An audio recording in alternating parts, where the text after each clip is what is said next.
Well, when Jim McLaughlin left Washington to go to Notre Dame, he not only got everyone's attention, but he put himself in a situation where he probably was going to have a year or so that he hadn't gone through in a long time. And we joined Jim up at Notre Dame. And Jim, I imagine the last year has been quite a challenge for you. Lee, on many levels, but it's been a good challenge. It's been refreshing. It allowed me to recharge my battery a little bit. And coaching's coaching. But yeah, losing is tough, but it's part of the deal. Um, Losing is a lot different, though, from coming from a program that was knocking on the door for the national championship when you were there 2 years ago to, I think I have the numbers right, but two ACC victories this year, around 5-25 overall. I mean, for someone like you who's so competitive, how did you handle that? Uh, you just, I don't know, you somehow you get through it. You become, maybe you work a little bit harder. You're a little bit more introspective.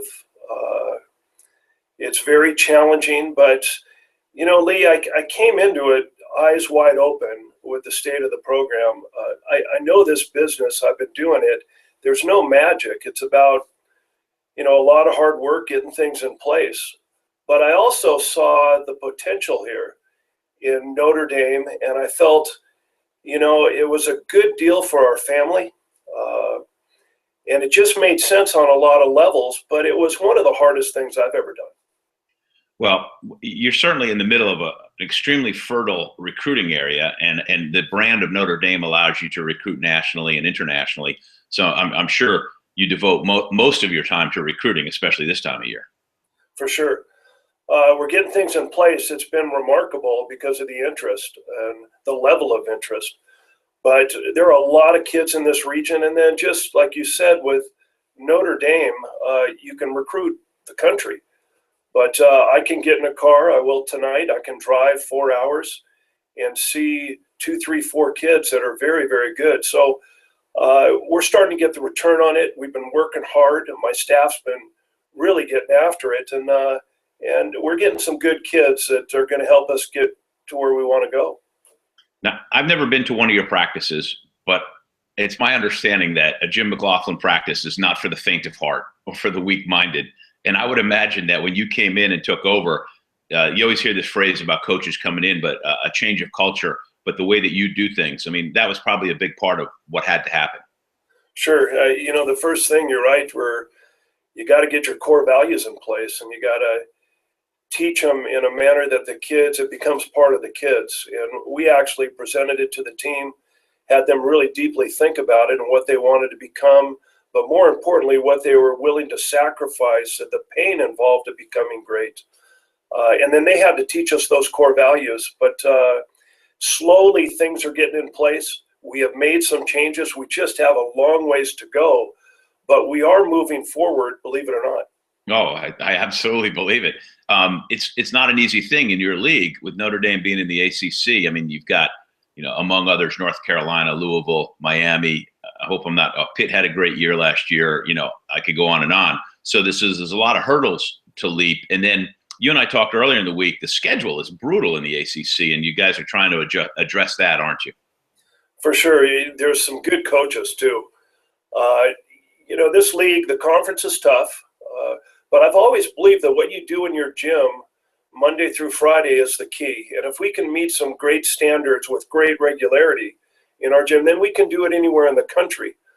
And I think we can make a statement in the ACC in terms of, making it a better conference if we can become a top 10 team and fight for a national championship. I think we can help the ACC grow.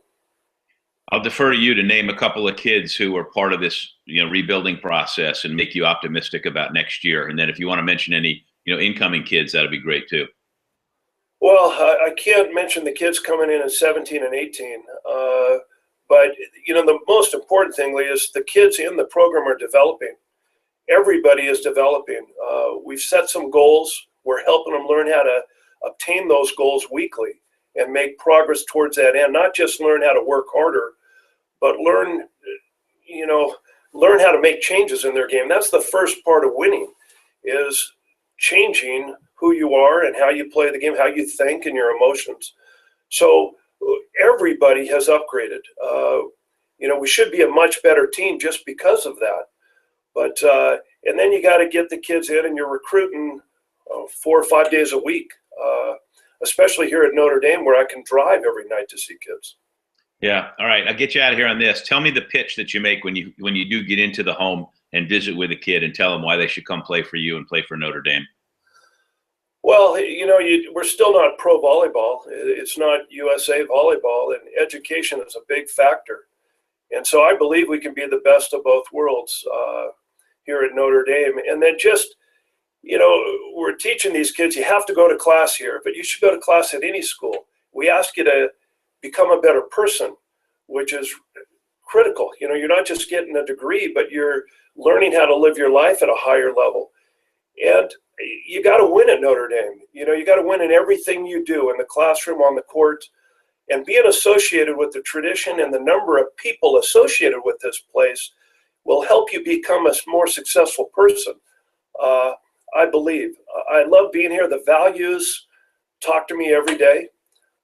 It's a great place for a young lady. My daughter committed last week to come here. That made some of the losing we went through a lot easier, maybe. But it's a wonderful place, and I'm lucky to be here. There you go. Talking about a recruit coming in and some kind of violation. Nah, if she's from your own household, I think you're in the clear. And thanks, Lee. And she probably knows what she's getting into too, doesn't she? Well, she knows. And I challenged her more than any recruit. And Megan came to me and said, Dad, I want to be challenged. She'll get challenged academically. She'll be challenged athletically. And now it's time. The magic starts once you get here. And she's got to learn it's a different commitment. It's a different level of work. She's got to control her thoughts, but I was proud of her process and what she went through. But when she told me and told Margaret she was coming here, we went nuts. That's great. Hey, it's great to catch up, and let's do this again in the fall. Thank you, Lee.